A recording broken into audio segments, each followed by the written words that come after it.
those hemp products were imported and they were made from stock and seed. So it's not marijuana per the Controlled Substance Act, right? Post 2014, now we have a definition of what industrial hemp is. And post 2014, it legalizes what? Any part of such plant, right? So it's our opinion that even though our oil is plant resin, it's industrial hemp as per the Farm Bill, because the Farm Bill now legalized all parts of that plant. That's where the gray area runs. CBD or any cannabinoid is a controlled substance per the Controlled Substance Act because it is resin extracted from the plant. Now, how do you get away with selling the controlled substance? Well, if you're operating in accordance to the Farm Bill, the federal government cannot come after you because of the Rohrabacher Amendment. So you're essentially legally selling the controlled substance. You know, so it's definitely a big gray area. This is what. So there's two types of CBD oil. You have domestically grown, and you have imported. Companies that import their oil are hiding behind this right here. They say they extract their oil from stock and seeds, okay? But they're lying. So companies that import their oil, it is my opinion, that's highly illegal what they're doing because they're mislabeling their product and they're selling resin. Very clearly, there's an exception to the exception. Yeah, mature stocks and seeds are not marijuana except the resin extracted therefrom. So that's marijuana oil, you know, plain and simple. But because the DEA cannot go to China and sit in their extraction facility and see how they're extracting this oil, they simply put a label on it that says from stock and seed, and now they sell it in all 50 states, you know? And that's what the 2004 case between the DEA and HIA was. The DEA tried to say, hey, hemp seed oil that has 10 parts per million THC is a violation of the Controlled Substance Act. You know, it's breaking the spirit and the intent of the law. And HIA argued no. If you read the law, hemp seed oil is excluded from the definition of marijuana. Therefore, it's not a controlled substance regardless of what levels of THC or any other cannabinoid that it might have. So all the companies that are importing are hiding behind the 2004 Ninth District Court decision saying, oh, because our products are from stock and seed, you know, per the Ninth District Court, this is not a controlled substance. But if you really read the statute, you accept the resin extracted therefrom. That's a pretty big deal. That's what the DEA is worried about, is plant resin, because that's where all the cannabinoids reside. So the Farm Bill, we go back to the Farm Bill. Key definitions in the Farm Bill. Because you guys got these materials, so if you have a computer, you may want to pull it up if you're having trouble reading the screen here. Yeah. Does that make sense? Am I going too fast? Does anybody have any questions? Good. No? Okay. It's a lot of information. Yeah. So in Colorado, do you grow outside? Yeah. Awesome. Yeah. Does it stink as much as, say, regular marijuana? Yeah. Yeah. I mean, when we drove up to the field, you just, it's because they're marijuana cultivars. Yeah. Make no mistake about it. You know, these are medical marijuana genetics that are being grown as industrial hemp. Because the Farm Bill nowhere states industrial hemp must be grown from registered seed stock that is industrial hemp bred for, it doesn't, it just says industrial hemp is this, Yeah. right? So in the state of Colorado, when the ag department comes out and tests the fields, they certify that field as industrial hemp. As long as it tests below 0.3%, Colorado, Kentucky, Nebraska, they're saying this is an industrial hemp field. They give you an industrial hemp registration. So it's hemp. You know? And your product, what do you produce? Do you exclusively produce like an oil? Yeah, we make oil, we make capsules, we make tinctures, we make vapable products, we make edibles, we make pet products, we make topicals. We're doing antioxidant drinks. Because I've seen like breath spray, I've seen like 5-hour energy shot. Yeah, we're doing a 5-hour energy shot that's like a kombucha 5-hour energy, that's a kombucha CBD shot.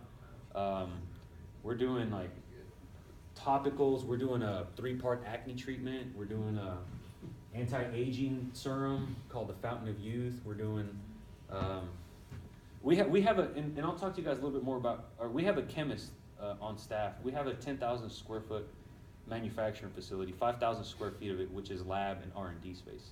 And our chemist has 20 years in the nutraceutical industry.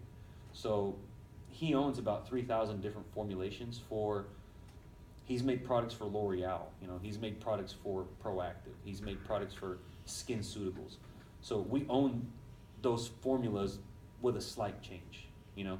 Because Proactive has their formula, but instead of using aloe gel, maybe we use aloe cream. You know what I mean? So we just change the formula a little bit and then we own that formulation.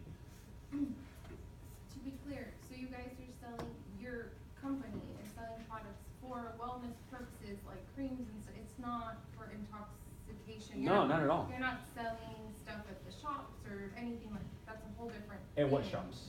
Just like, I've never been to the. Marijuana Colorado- shops? Yeah, like, are you guys Yeah. selling marijuana?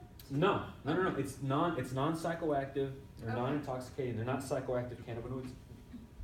We sell right now, we can't sell into the Colorado market because anything that's sold in a Colorado dispensary that comes from cannabis is regulated through their marijuana enforcement division. Okay? So hemp products cannot be sold in marijuana in Colorado dispensaries. California dispensaries is a different situation. We have a distribution company in California selling our products in medical marijuana dispensaries. That's a huge market for us. So people sometimes, they look at the label, they're like, oh my God, you're in Texas? Like, how are you doing this? Your products are in a medical marijuana dispensary. But, you know, it's just about finding how to be compliant in a gray area, you know? And I think we've done a pretty good job of it so far. Yeah, I was just gonna say, chemically, I know you have your own special formulas, but chemically, your stuff is the same as the Canadian stuff that's sold on Amazon, right? I mean, it's the same. Well, yeah, it's yes and no, because, so Canada, they're using feral hemp varieties, okay? Overseas, the United States is light years ahead of the rest of the world when it comes to marijuana, except for Israel. Not necessarily with our research, but what our marijuana is in this country. You know, the United States, California has the best marijuana in the world, you know, and people that have been doing it for 30, 40 years. Better than Colorado. I've been in the Colorado market, I've been in the California market. And the strains that are being used now, grown as industrial hemp, that are medical marijuana, are what you call medicinal hemp varieties. They're only in this country. Those genetics, you cannot pay $100,000 for those genetics. You could offer one of these companies $100,000 and they won't sell you a clone, you know, because they're very, very valuable. Because it's industrial hemp, it's marijuana being grown as industrial hemp, right? Canada, Holland, Russia, all these other countries are growing feral hemp, industrial hemp, and extracting their oil out of it. What that means is their oil is not as rich in these cannabinoids as the drug cultivars are, right? So chemically, yes, they're equal because it's all cannabis, but as far as how rich they are in certain cannabinoids, they're very different. But the point I was gonna get at is that if you make it in Canada, you can sell it in all 50 states No. on Amazon. Well, that's a gray area. Okay, all right. Why? Because why? Well, that's a good question, right? So that's what they're saying, okay? But where are they extracting that oil from? Well, yeah. The resin. We go back to the resin. That's resin. You know, so that's marijuana.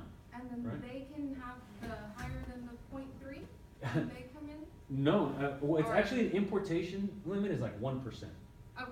Yeah, Oh, wait, so 1.0, not, yeah, 1.0, okay. which is you guys crazy. are at So 0.3. some of the oil that gets imported from Canada, from Holland, is 1%. You know, and that's mind blowing that gets through customs. Right? That's mind blowing because the Farm Bill only allows 0.3, but the way they get it through customs is they say this is from stock and seed, therefore this is not a controlled substance. So any naturally occurring cannabinoids in non-marijuana products it's not under the jurisdiction of the DEA or does not fall under the Controlled Substance Act. But that's a big, I'll go back to this, you know what I mean? The resin extracted therefrom, it's plant resin. But, you know, Mr. Joe Smith working at customs gets a certificate of analysis from a hemp company in Canada, and it says on their certificate of analysis, hemp extracted from stock and seed. So what is he doing? He's going by Yeah. case law. Okay, well, we cannot do, this is outside of our jurisdiction, it's from stock and seed, it's non-marijuana. But they're lying, you know? I'll be the first one to tell you they're lying, it's resin. I mean, cannabinoids come from resin. You can have all the stocks and seeds in the world, you're not gonna extract CBD oil out of that. you know? You get it from the resin of the plant. It's mind-blowing how they get that through. So the Federal Farm Bill, this is kind of what I talked about earlier, includes marketing research, which has been successfully interpreted in other states as commerce. I mean, that's pretty cut and dry, you know, marketing research. You know, we're doing research with Keith on the growth and cultivation, Keith in ag school, and our company does research on the marketing. So it is our opinion that we're 100%, we're operating in accordance with that section. The Appropriations Act, to prohibit the transportation, processing, and sale. I mean, it's, everybody pretty much has the same opinion when it comes to that. If you read that, I mean, they're acknowledging interstate commerce. You now have a federal law that's acknowledging interstate commerce of industrial hemp products and giving you federal protection if your hemp is grown in accordance with the Farm Bill.